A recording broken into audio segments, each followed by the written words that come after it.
दो चरण के चुनाव हो चुके हैं यूपी में और तीसरे चरण का चुनाव होने वाला है। हमारे साथ बसपा प्रत्याशी हैं अशोक कुमार कालिया जी। आज इनसे जानेंगे कि क्या कुछ अहम फैसले होने हैं यूपी में और क्या कुछ समस्याएं हैं और राजनीतिक जीवन में कैसे आप मतलब प्रवेश किए हैं। सर पहले तो हमारे चैनल में आपका बहुत बहुत धन्यवाद। Thank you.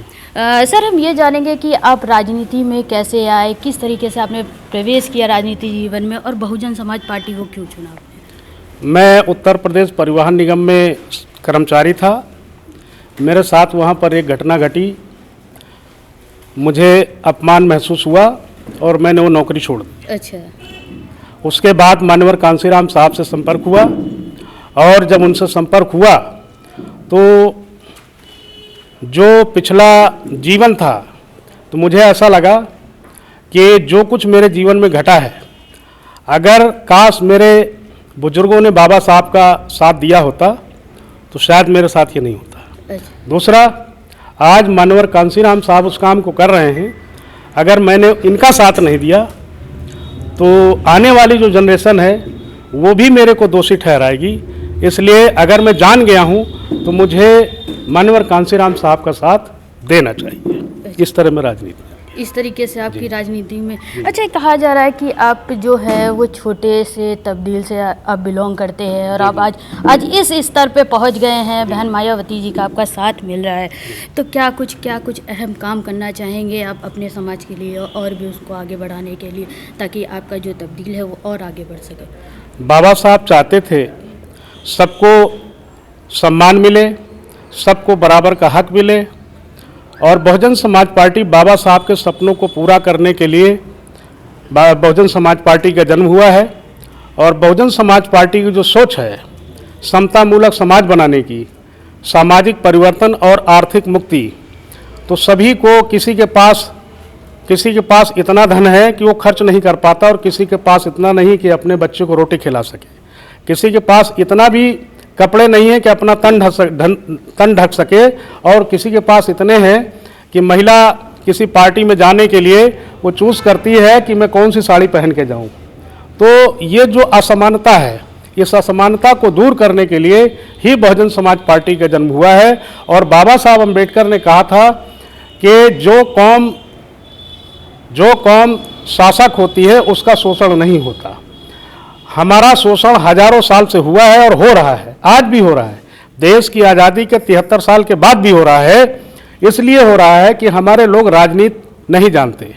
हमारे लोग कहते हैं कोई हो नृप हमें क्या हानि, चेरी छोड़ न हुई बेरानी। ये एक पुरानी कहावत है, उसी को चरितार्थ करते हैं। जबकि राजनीति कहती है कि राजनीति अमृत की बूटी ज्यों सोने की खान, शोषित इसका मरम न जाने शासक पी गए छान। तो हमारे लोग राजनीति नहीं जानते हैं।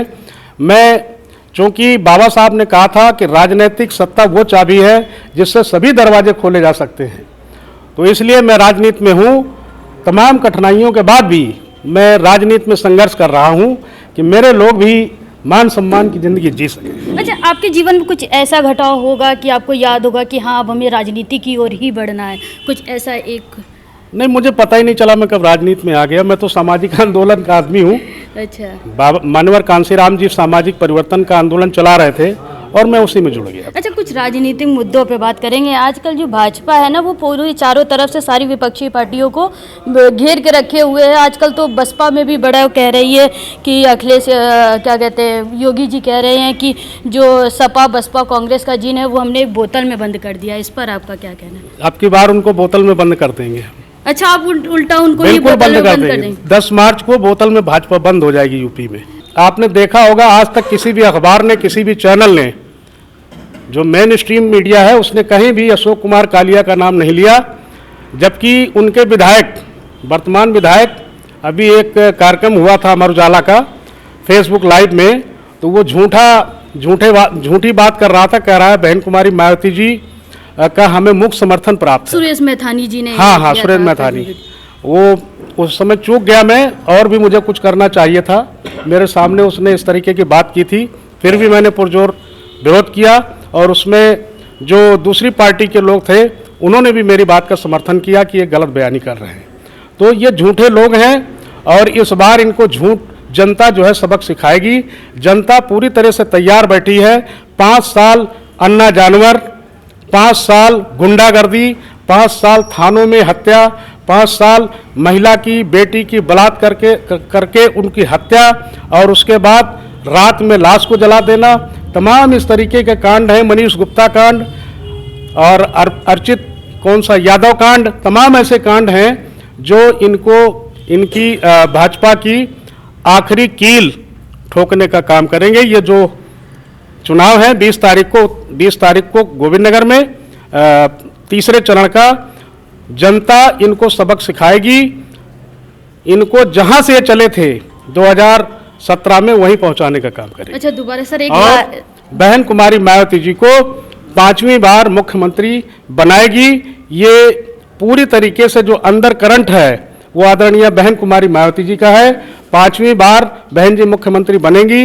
क्यों? क्योंकि उन्होंने जो काम किए हैं अपने कार्यकाल में, आज तक वो एक मिसाल है। सर एक आखिरी सवाल और है, सभी विपक्षी पार्टियों ने गठबंधन किया, लेकिन बहन मायावती जी अकेले क्यों चुनाव लड़े? गठबंधन वो करता है जो कमजोर होता है। अच्छा, हाथी बहुत तगड़ा है और 10 साल खा पी करके मजबूत हो गया, मोटा हो गया है।